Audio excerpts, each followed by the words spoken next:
on the session after lunch on the very last day.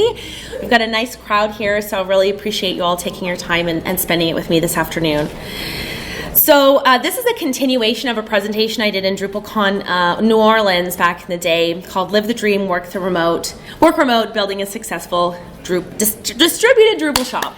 So this one is about keep living the dream and how to kind of live remotely and foster good work-life balance and a happy life. How many people came to my session at DrupalCon?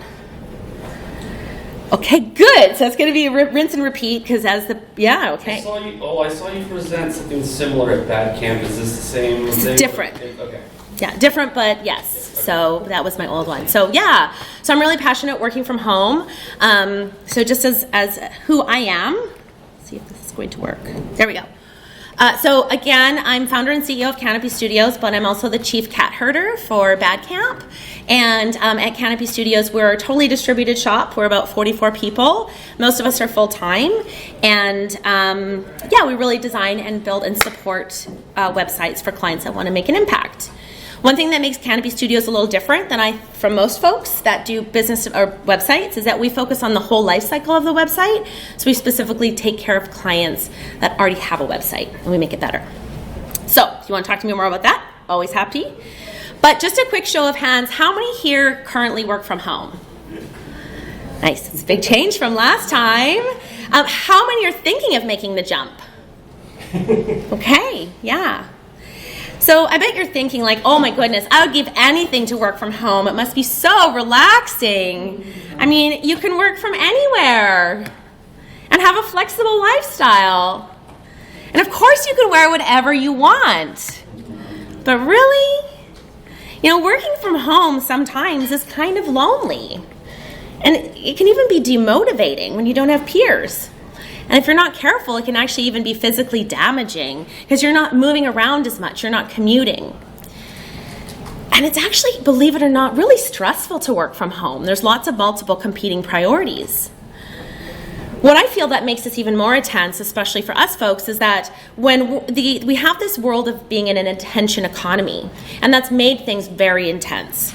Workload is up, and there's an expectation of real-time responses. And I don't know if you know this, but when I was doing my research, I found this interesting that 94% of service professionals put in 50 hours or more a week. That's every single one of us in the room. And nearly half of that group are clocking over 65 hours at work, and this does not include the 20 to 25 hours that they're checking their phone. This is us, okay? We don't get interrupted time. We don't get uninterrupted time. And to continue on this, we're knowledge workers and we don't often get more than 30 minutes of contiguous time if you don't strategically plan this. It was quoted that we use on average 56 different apps and websites a day, and we switch between them nearly 300 times. So that while most of us spend most of our days just bouncing from task to task. And while it's well established that multitasking is almost impossible except for 1% of the population. So I call it crap tasking or multi-crapping. We really need to do our best work. We need to get some long stretches of time. And there's also this weird badge of honor that if you are like a power user, if you don't sleep and if you work long hours. But the funny thing about that is that once you pass a certain threshold of time and of lack of sleep, you actually become impaired. So they've done tests that it becomes harder to communicate, collaborate, and get things done when you're sleep deprived. And what's also scary is that stress is transferable. If I'm cranky and stressed out, then my managers are, and then the staff feel it. So it's really, really infectious. And what happens is then it goes to the home. So when I was doing my research, it actually really saddened me to find out the state of life-work balance in 2019. So I'm going to quickly flip through these, but just so you folks know that Americans spend about 47 hours a week working, and only 1 or 3 hours are spent on productive time. The rest of the day is spent on neutral activities or distracting activities. On average, 21% of those folks that were spending time were spending on entertainment, news, and social media. Also, you may relate to this. People start using their digital devices well before 9:30, with 28% of the people working before 8:30 a.m. and 5% of those people starting their day before 7 a.m. Another interesting thing is that 40% of people use their computers after 10 p.m. And this is just the time that was recorded on desktops. 26% of our work is done outside of normal working hours. We take more than a quarter of our work home with us. I think all of us can relate to, hey, it's actually quieter on the weekends. Hey, it's actually quieter first thing on Saturday morning, or it's quieter at 10 o'clock at night. Of those folks, 33% of the salaried folks do work on week. So knowing that we've got in this attention economy, developers on average spend 21% of their day on communications. They probably have a hard time billing that. And then they're working extra hours to hit their billables. There's a stat that we check email on average every 6 minutes. We're very distracted. And 40.1% of our day is spent on multitasking. Like, there's so much room for optimization. They mentioned that knowledge workers check Slack and email every 6 minutes, with 35% of those checking them every 3 minutes.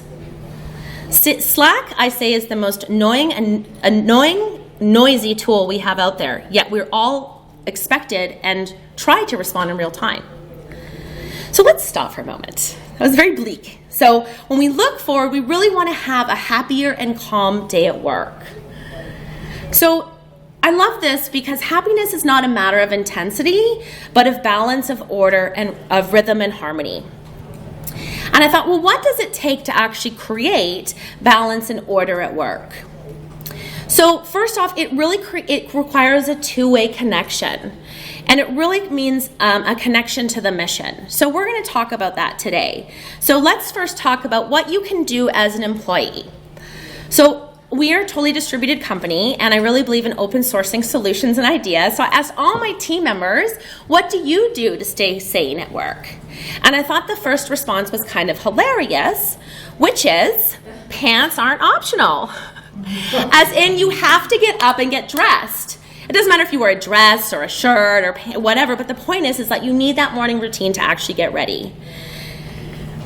It's also really important to structure time for lunch. A lot of us grab a sandwich, eat it at our desk, or we don't even take a lunch, but actually structuring time and like going outside, walking around the block. We have this mantra in our house that we do, try to do 1,000 steps after each meal. So that gets us out and get us moving. But it's a great time for, I know when I take a full lunch hour and it's blocked in my calendar, don't you even think about booking a meeting during this time or I won't show up. And it's my sacred space to recharge. A lot of people, we just discount this as like, oh, I'm going to work through lunch so I can do this. But taking time really refreshes the mind. Another thing that's really been helpful is creating a separate workspace and creating clear boundaries for your time.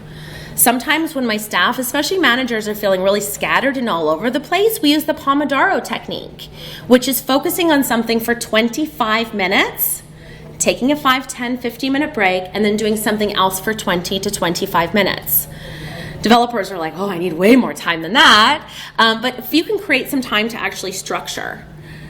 I have a separate iPad for at home. So when I want to go on and look at Pinterest, I actually have a totally separate device. And it's not connected to Slack. It's not connected to email. It's just simply like that's where I play on Pinterest.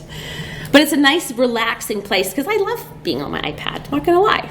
But putting my computer away at the end of the day is a nice signal that work is done. Also, I love calling it Wi-Fi because that's what my grandma thought it was called, because she thought, oh, they have free bathrooms? That's so nice. But the Wi-Fi is something that if you plan to work remote, it's super important to have good Wi-Fi.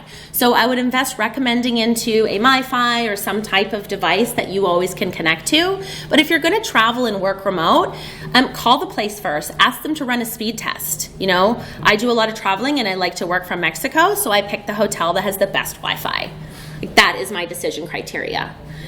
But when you create another way to do this is to help with bookending your days. So for whatever your ritual may be. So for me, I wake up and I have a nice morning ritual, and I also have 2 little evil dogs, and they're wonderful because we go for a walk. And at the end of the day, we have another ritual. Some folks like to, have a glass of wine at the end of the day. Some people, it's having that cup of coffee first thing in the morning. Anything that signifies that you're going to start work and you're going to end work. And I have to say, getting a dog has been really great. So I encourage you, if you're a remote employee, if you don't have a cat or an animal, a hamster is also lovely too. But really getting something that's going to divide your attention from work during the day is actually really refreshing. Having the dogs come at me at I'm still sitting at my computer at 7 p.m., they somehow know, and they come over and they're like, okay, you've been playing with that silver box all day, you should play with me now. So, anything that you can do to get outside and get active. We use Slack, I'm sure like most of you folks do, and we have a channel called Fitness and Health, and within that we have little social competitions. I know Lullabot also does this. So if you have a Fitbit or an Apple Watch or you have a pedometer or something, we have these little group challenges of who can step the most. And there's a competition for not being last. Because it's oh yeah, well, that girl's living in San Francisco, she's walking all the time, I'm just not going to be last this week. So we kind of make it a fun place to go. Also, it's really easy to do some basic stretches. Our eyes are strained looking at the computer. And if you aren't already using glasses that help minimize the blue, or you're using different tools like Flux, which will help reduce, make it more sepia tone as you get into the early evening or in the early morning. But there's lots of things that you can do with your eyes and your hands and your wrists. So let's all do some eye yoga together. It's really exciting. So let's everybody look straight forward, and then we'll look up, and then we'll look down, and we'll look up, and we'll look down, center, to the right, to the left, to the right, to the left. Way up to the right corner, way down to the left corner, way up to the right corner, way down to the left corner. Let's go way up to the left corner, down to the right corner, and up and down. We just did yoga. Look at that. We probably all looked ridiculous. We couldn't look at each other because we were doing our eye yoga. But it's amazing. That might actually have hurt. You might have been oh, it tingles on that side. It means you got to do it more. It's when you go to the gym, you're oh, that hurt. Got to do it more. Other things you can do for wrist stuff. If you're at the grocery store line, going like this, we're such computer nerds because we're not on our phone, we're on our computers, and it's amazing how much our forearms get tight. So there's little things that you can do. There's a really great way if you put your shoulders out like this, just while you're sitting, clasp your hands, try to glue your elbows together. Oh, that hurts. And then you can just do wrist rolls. And go the other way. You can even do circles. Oh, that's hard. That's hard. Right? You want to make it, I'm a D. This is a D. This is not a circle. And you can go the other way. So even if you take 5 minutes to do some stretches, one of the most powerful yoga folds is a forward fold. So you can literally just get up from your desk and be ugh. And if you put on your timer for 2 minutes, you will feel amazing. So there's some things that you can do that are super small and accessible if you're feeling you need some more space at work. Because taking a 2-minute space for your head to stretch out allows kind of that blood to just refresh, and you can get back to work and you'd be surprised how much clearer you can think. I also, even though we all love our screens, cutting screen time is really helpful. I think all of us on our phones now are told how much screen time we spend, and it's probably a bit terrifying when I'm 4.5 hours a day on my phone, whoa. But, this is something that I really highly recommend an author called Mel Robbins. I don't know, has anybody heard of Mel Robbins? She's an amazing female speaker. She's all about getting stuff done in life. She's real down to earth, real basic kind of girl that was in major bankrupt mode and had to get out of it. But she had this thing about don't put your phone in your bedroom. Leave your phone outside of your bedroom at night. So when you wake up in the morning, you have your time first before the world floods in. And by creating space for you in the morning and prioritizing you in the morning, you do a better job at work and you have more space to think. So, when I get up and if the phone's outside the room, I use a different alarm. I use it for alarm. Guess what? There's analog. We can get one of those blinking clocks, right? But it's amazing how much when you take your mornings back and you don't just jump into fires right away, you actually structure how you want to think and what you want to tackle and take that. So I really highly encourage you, if you do nothing else out of this, is you do try to carve out 20 minutes for yourself in the morning.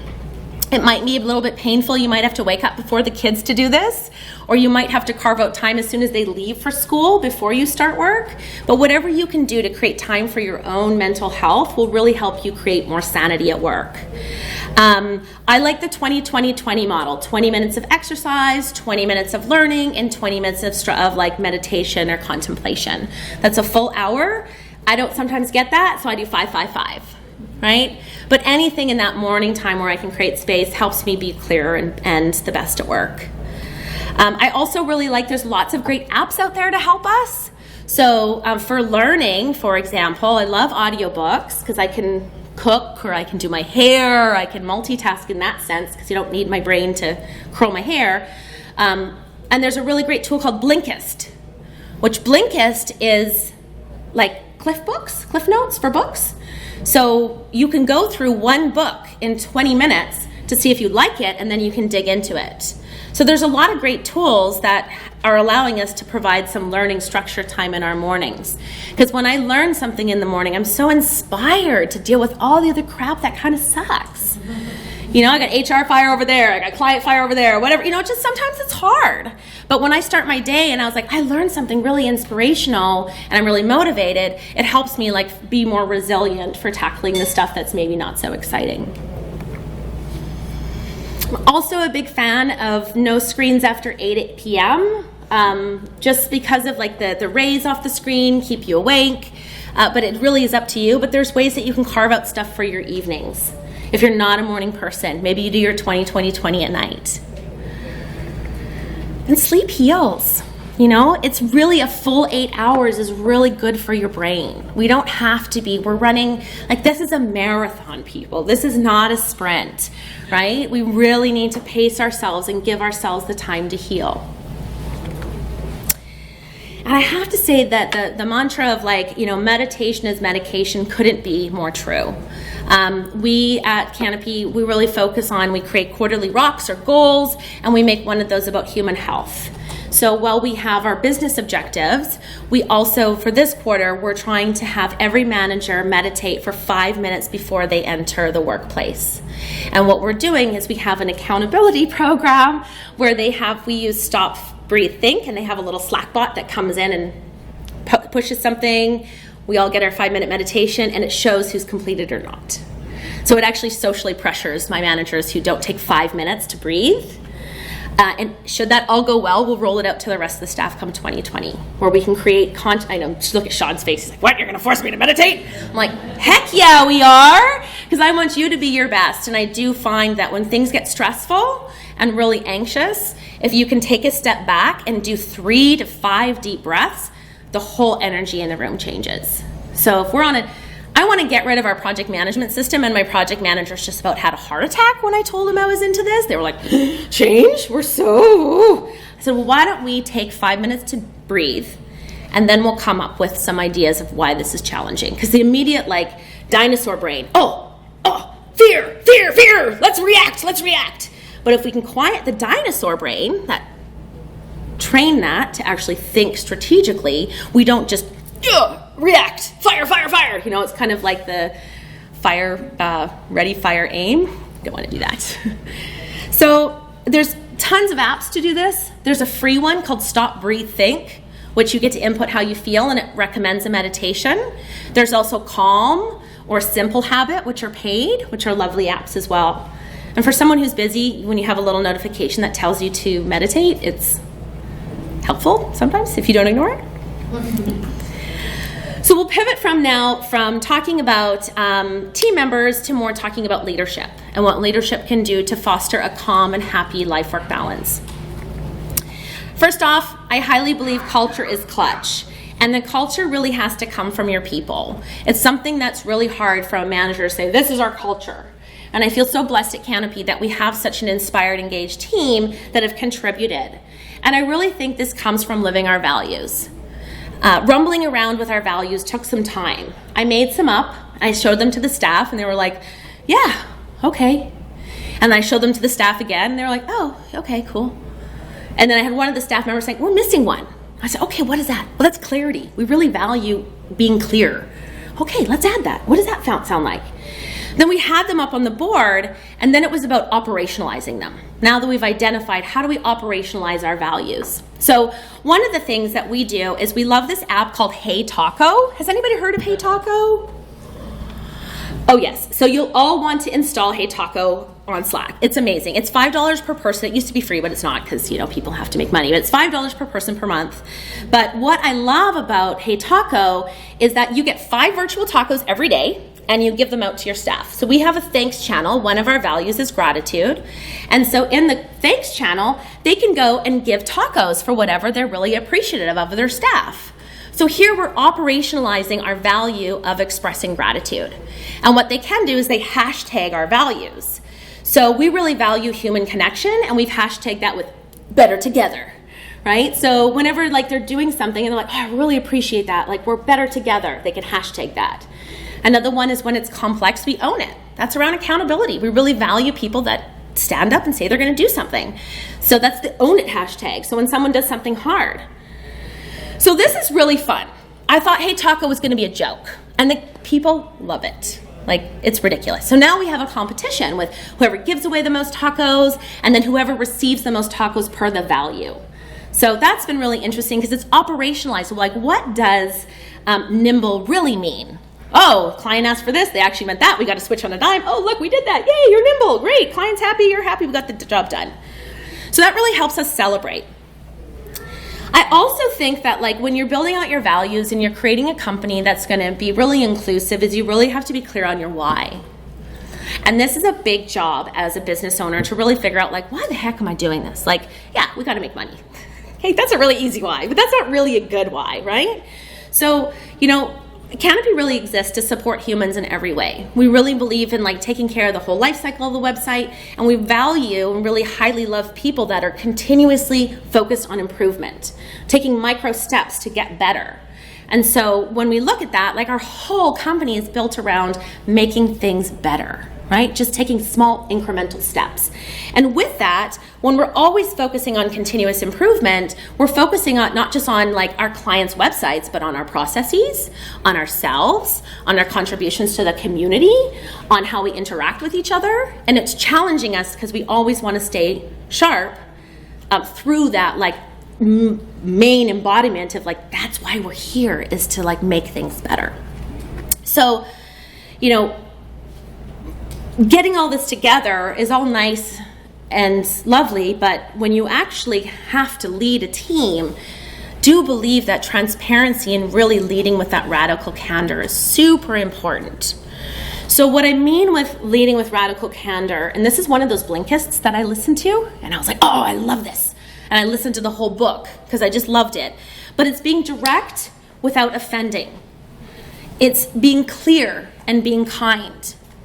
And what radical candor is, it's not the shit sandwich, okay? It's not sugarcoating it. And it's always in real time. So when you have something to say, and especially if you're a manager that's frustrated, it's really important you do those 5 deep breaths. Stay focused on your values, and then come to the situation with an open heart, and remember, clear is kind. I've had the mistake of being well, you're a really great person, and I really like you, but you really overcomplicated that, but we really like you, and everything's gonna be okay. And they never really heard me being you overcomplicated the crap out of this, and it's gonna cause overages in development, which then is gonna cause overages in and then the developers, it all rolls downhill, and then the poor developers have to do more with less, and it's just not feasible. So having a conversation about hey, you were over-engineering the wireframes, and this is the steps that's going to happen, and and having an honest, clear conversation as to the why. I'm not trying to be their friend. I'm trying to support the overall initiative. I'm friendly, but we need to get to business. So I do feel leading with radical candor creates more harmony in the place, because they know they're not going to wait for a performance review to hear how they're doing. They're going to hear it in real time. And you also know that the problem with the shit sandwich is that every time they hear the good, they know there's bad, and they tarnishes the good. So this was a management technique from back in the day, and it's old. So if you're doing that, don't do that anymore. Just be straight up. Your staff will totally appreciate it. Well, real-time feedback is super important, and you connect when things happen. It's also really important to align on a quarterly basis. I made the honest mistake of I'm a big fan of real-time feedback, but even though we celebrate wins, my real all-stars never knew how they were doing. So we started this thing called employee success sessions, and we're just really rumbling through this quarter, but it's aligning to say, hey, here's our 7 values. Why don't you show me examples of how you've operationalized them? And then they show examples. And then, hey, these are your job descriptions. How do you feel you're doing with that? Oh, yes. And so we can have conversations with our rock stars or people that need a little support on a quarterly basis along with real-time feedback. And I do think collaborative leadership is so important on the leadership level, where they feel comfortable challenging the boss. They feel comfortable standing up and saying something if they don't think it's right. But that takes a leader that's willing to listen, that has the capacity to listen, that is humble and available to give space, and is going to push things forward and circle back. Because it's one thing just to intake and then do nothing with it. So as a leader, it's so important to not only listen and create space, it's also about acting on that. And if you're not going to act on that, circle back and explain why. We're all intelligent people, and when we don't feel heard, we feel frustrated. And when we feel frustrated, we build resentment. And when we build resentment, we quit. And so as a leader, is that creating space for people to come up and challenge you, and to be in your head, you're like, that is the stupidest thing I've ever heard. They have no context. Oh, it's okay, well, that's interesting. Let's rumble on that. We use some of the language. Has anybody heard of Brene Brown? Yeah. Love that girl. Love her language. She's really bringing vulnerability to the forefront, that it's actually really important to be in a safe space where you can be vulnerable. But it is one of those things that if someone comes to you and is maybe uncomfortable and they share that, and then you hammer on them, that's it. They'll never come to you again. They'll never share with you again. So sometimes when my staff says stuff and I'm like, oh gosh, I'm so overloaded. I do not have capacity for whatever drama you've got going on the micro level. But I'm like, okay, tell me the story in your head. Let's talk through this. Let's create some time. And let's rumble. Let's go through. I use that word rumble a lot from Brene Brown because I felt it's kind of let's get ready to rumble, right? But it gives this annotation of hey, we can kind of roll around on this and we don't have to have an outcome, but we'll circle back to what the solution is. Another tool, because people are always curious about tools, is a tool called Know Your Team. And this is a wonderful tool that actually allows you to, as a leader, ask questions from your staff and they give you insights. That's $100 per employee once.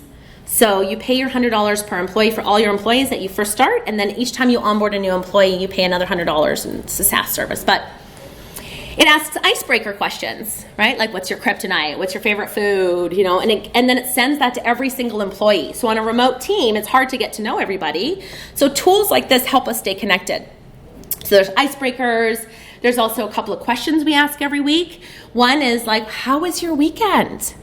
Because when you're in an office, the first thing you do on Monday morning, you come in with your coffee or your tea or your smoothie, and you're like, how was the weekend? When you work remote, we don't have those things. So we created, using Know Your Team, everybody gets asked, how was your weekend? Maybe an eighth or a third of the people, somewhere between there, answer. But you get insights. You're like, oh, you're at the zoo with your kids this weekend. Oh, that's fantastic. Oh, I saw your phone. That's so cool. You just have a sense of more of what people are doing. There's also great ways to ask questions in here. If I was do you think Canopy's heading in the right direction? Asking questions that are allowing vulnerability and creating a space where they can answer to just myself and HR if they don't want to share with the company. But then everything gets published. So you can go and see, and then you can check out the timeline of everything that's happened. So there's a lot of cool tools that help managers get informed of how people are feeling. This definitely doesn't replace one-on-ones, but it does give another touch point. I'm also a big fan of encouraging good work ethic. People get praised for being smart, and that's wrong. Super wrong in my eyes, because you're smart because you worked hard. There's no difference between anybody else in this room but the amount of time and energy and heart you put into your work. So if you work hard, right, and you learn and you apply yourself, you're smart, right? Like, that's just the outcome of hard work. So, praise your staff for putting in a good day's work. Praise your staff for the hard work that they've, and don't put them on a pedestal for being smart in front of everybody else, because that's not helpful. Because people think, like, when you grow up being told you're smart your whole life and you fail, you think you're stupid. That's not the case. When you grow up thinking, I work hard, and something happens, you go, oh, I'm going to try again. There's more resilience in a human when you help them understand that hard work is the path towards that. Smart, efficient work is part of the hard work. You don't just want to, keep banging the same thing, but it is something that if you can really, are they a good person? Are they living their values? Do they communicate? Do they share? Are they collaborative? Having one person doing the entire company's job, that's not sustainable. So, that's really good work ethic. And when you recognize great work, and, there was a quote that was, employees who are consistently and meaningfully recognized at work are 11 times more likely to spend their career with that their entire career with a single company. Shops where people come and they stay, right? Lullabot doesn't have job openings because they have 60 dedicated employees that will never probably leave them, right? You see these people because they've embodied a place where they've really celebrated the culture, and they've created a culture of learning, of acceptance, and really celebrating and recognizing great work. So we're big fans of celebrating wins. Every single call we start with, we go round robin and we share a win. What is your win? Let's move into work. And what happens is that because we have such high intensity at work, by taking 2 minutes for a round robin table quickly of like, what was your win this week? What was your win on this project? We start with a positive mindset, and then we can go into whatever kind of other stuff, because we're software developers. This is hard. It's insane sometimes. Like, there's so many multiple things. So if you can start the call and start with a win, then move into stuff, it's often just puts you in the right mindset. But let's not be roses and sunshine all the time. It's actually really important to create space to throw tantrums. So we have a beautiful support team, and what we do is every day they have a scrum of some sort. Make it happen Monday, right? Mission Monday. Mission Monday is get your mission. Tuesday is Teaching Tuesday, where they all come together, and that becomes a company-wide thing where we share and we collaborate. Wednesday, I think they have a moment off. Thursday is called Tantrum Thursdays. So they show up to Scrum with the normal Scrum stuff, like what you did yesterday, what are you working on today, where you blocked, but we start off with throwing a mini tantrum. Now, it can't be a tantrum about an employee, it can't be like mean, but sometimes we're really angry at a certain hosting company for whatever, like, oh, or maybe there's something happening on this project where they're like, I've been fighting with this thing and I just can't get it done and I'm so frustrated. So by creating space for these little tantrums, we can actually just like air it, right? And it creates space for reality, collaboration, human connection. And it's just one of those things that is become like a cultural thing where they even have created like code names for Tantrum Thursday, because they're like, oh yeah, how, but then they support each other. So then, Friday or Monday, they reach out to Blanca and said, I know you're really having a hard time with that module that you're working on. Is there anything I can do? Or how did that go? Or, and it just creates more space for connection and collaboration and support. What's also interesting is if you create a place where you're asking people to collaborate. A lot of people are introverts at Canopy, like over 75% of our staff are introverts. So they know this is coming, they have time to prepare, and they know that every single person is going to be asked, right? And if someone says, I don't have a win, we say, BS, find something, go find a win, right? But the point is if they have a space to continuously encourage to be sharing successes and failures on an open, they will feel more comfortable sharing and seeking ideas from others. Really powerful. So folks, it's time to be calm and happy at work. Thank you so much for listening to me today, and now we're open for questions.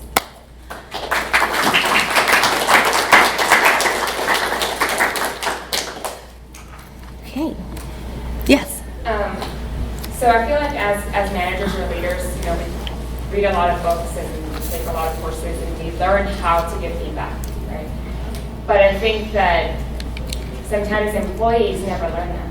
And so it's really hard for us as leaders to give feedback. So what would you say about that, and like how could we teach our staff to give good feedback so we can be better leaders? I think promoting a culture of having the ability to talk upwards. We do what we call our 360 peer reviews on managers. So the peers do, like, we ask all the people to give feedback and that gets aggregated. But it is something that I think it would be really beneficial for actually employees to have good, like almost management training on how to collaborate. I do notice that sometimes it comes down to some of that real-time coaching. So if we notice maybe a tech lead or someone who is somewhat managing some people but isn't a formal manager, so hasn't been part of the training, like the per se, like formal training, it's sometimes helping them with softening their language, or, how can you approach this from asking for their input versus telling them how to do it. But that's a really great question, because I think that creating more space to actually help with employees feeling their ability to give feedback to managers. I do know that our team, because we have space for throwing tantrums, and they are definitely allowed to come to me or any of the people with any feedback, is that the culture around that has naturally created that upward stream of feedback. But the structured way we do it is kind of through 360 peer reviews that are anonymized. Because one thing I've noticed is that when a manager is maybe a little overworked and has too much on their plate and they're dropping the ball, the last thing the developer or the designer wants to do is tell on the manager and get them in trouble. So I've noticed that when I've asked the team members that if you see a project manager slipping, it's probably due to capacity, and just to come to say, hey, I have a feeling that maybe Jess has too much on her plate because a few things have been slipping. But that's, we use the word the story in my head, and that's a Brene Brown thing, but it minimizes I think you're doing this or you're doing that. But the story in my head is that maybe Jess has too much on her plate and maybe she's dropping a few balls, and I didn't want to get her in trouble, but I think that you folks should know that so we can all support Jess. And all of a sudden it becomes this place where they're coming and then sometimes we have people that are frustrated with their manager, and for us we have HR. So they can go to HR and have their emotional moment about, I'm so frustrated with this person. And then HR is okay, what's the story in your head? Let's come up with a plan. And then the HR person kind of coaches them. But humans are always so tricky. They're the trickiest part of everything. They're the hardest part of all this. Software is actually pretty easy. Yeah. Great stuff, Anne. I'm Chris Wolf, Forum 1. What have you folks found successful to make your distributed team feel connected? New staff, onboarding them, and people have been with you for a while. What have you found as effective to help people feel connected? So we have a couple things. We have every Friday, that's our other Friday, it's a Friday friendly Dev Scrum. It means everybody's welcome. But that one is a half an hour chance where we all connect of what did you work on this week? What was your win this week? What did you work on, and what are you doing this weekend? So every Friday we kind of wrap up the week with a social half an hour. And then once a month we do an all hands where we go through company stuff. So we have 12 all hands throughout the year, and 4 of those are play dates, where we play a game. So we'll play charades, or we'll play Pictionary, or we'll play guess whose tchotchke is on this person's desk, or, when we have a cultural ambassador who used to be an admin person who kind of goes around and Sherpas these. So our next all hands is we're having a pumpkin carving contest. So it's like having some social things on a video chat is a way that we do some engagement with current staff. And we do find with new staff, what we try to do is a buddy system. So someone who's not like in their department or in their team, as a buddy system that checks on them like once a week to say like, how are you doing? Do you have any questions? Because sometimes a new person is embarrassed or feels uncomfortable, you know, hey, where do I actually find that on the intranet? Like I cannot find it. So they can ask kind of silly questions to their buddy. And we do have like the icebreaker that comes out, and we are really trying to do actually like one in-person meeting every year where we bring everybody together. Sometimes it's not possible, but we do try to leverage like camps and cons as well. But yeah, it's remote pumpkin carving. Remote pumpkin carving. Yeah. So everyone's gonna get their pumpkin, and we're gonna carve away. And we've also done show and tells. So we had a kind of a show and tell where people showed what other things they work on outside of work. So we learned all about like our Morgan girl, she's like a plant person and we had no idea. So she has this massive garden and she like makes plants and splits them off and grafts them and like does all this. And we're like, wow, you do that? That's so cool, right? We also find like some of the social channels at work, like the Slack channels. We have one called like Random Chat, which is just random stuff. We also have another one called Ravelers and Crafters, which is where everybody that's like a crafter can share their stuff that they're working on. We have a book club, so we have like stuff that we'll listen to and then collaborate on and just listen, like learn. But I think it's like lots of little things. And I do feel like new people, we have a video first culture.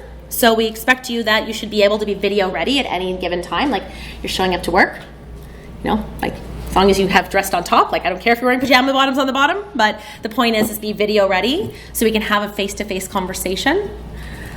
We had some people join from remote work that have been in other remote workplaces, and they're like, wow, your Slack is really chatty. And I'm like, yeah, it is, in a way that like the expectation, of course, is that Slack is really meant to be an asynchronous tool. So people are not expected to reply in real time, but people that first start are like, oh, I have to reply and read everything. So we do a lot of Slack training on how to manage your notifications, what's important, how to mute channels, and we do that during their orientation so they don't feel overwhelmed. Yeah. Is psychological safety a value that is important in this type of environment? Psychological safety, like, is in terms of like no. Well, I think if people are being judgmental in meetings or something, Oh, okay. for example, then it's sort of, I think it may interfere with the team being in harmony. Yeah. And I think that that's toxic. Mm-hmm. As soon as, if you'll know, well, we know on our team, if someone is being short or grumpy, or the first thing we do is we ask them, how are you doing? Is there something you want to talk about? Versus, hey, you're a real jerk on that call, right? It's kind of like, hey, you're really a kind person. Like, is there something I can support you with? And if they continue that behavior, it becomes actually like they get written up and, like it's part of the termination thing. So we just have zero tolerance for that. So I think having the culture of like zero tolerance of someone, which also goes for our clients. I recently got fired a Fortune 500 client because they were rude and mean to my staff. And they wanted us to just jump through hoops and do all this craziness. And I said, you know what?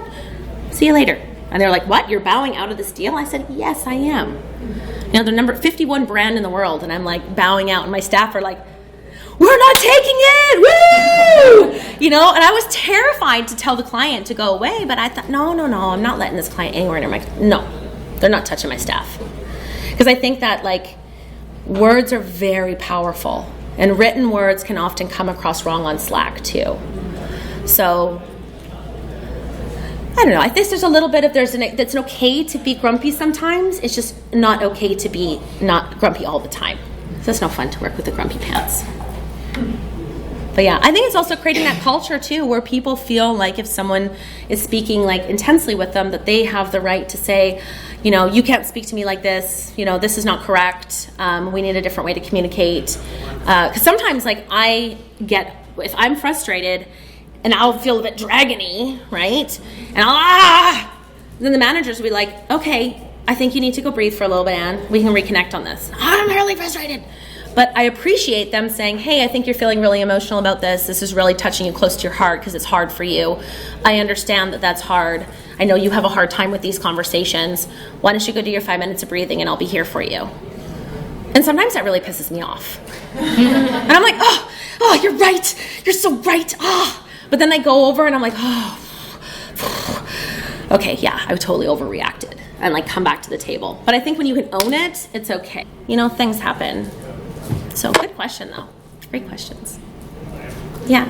So I read an article recently that was talking about, as more people go remote, like things happen. So like one guy didn't think he was having a video meeting. He wasn't wearing a shirt, so he had this whole meeting with his shirt off. and this other girl, she's in a 4-hour meeting. She's got to use the restroom. If you're in a real office, you just bow out for a little bit. But she's like, well, I don't want to leave. Then you think that I'm dropping off. But she forgot to mute her thing, so the whole office got to listen to her go to the bathroom. So have you guys ever have any of those epic failures? Well, I have not muted and blowed my nose. I definitely have made those mistakes.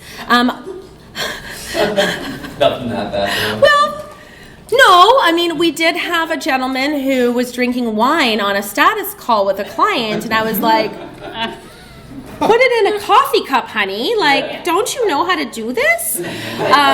But it's one of those things, like our employee handbook has grown a ton thanks to accidental mistakes, right? Where we talk about what are working hours, what is our dress code, what is our workspace. So when we say like, sometimes that we have our families, but working from home is not a substitute for a babysitter, right? So like having just coaching points and onboarding helps with that. Like we'd probably never be in the place where somebody was on without a shirt because we have that video first culture, right? And we also try to create that we'd never have, it happens, but we try to make sure that we have no back-to-back meetings. So we can block in 30 minutes between meetings so you can actually have some time down to fill out stuff. That's been incredibly hard for some of our managers to actually digest. I know that I do it in sales and stuff, and like that's the only way I get my work done is if I schedule it in. So I'm like, hour meeting, half an hour work. Hour meeting, half an hour work. And it's fresh. Because switching contexts is just such a waste of time, right? So as a manager, if you can say, hey, I've got an hour-long meeting and I'm going to have to do 15 minutes of follow-up, let's book half an hour, do my follow-ups, and I have 15 minutes to run around like a chicken with its head cut off to try to gather whatever information before my next call. But it took cultural change, and some of our managers still do back to back to back to back to back.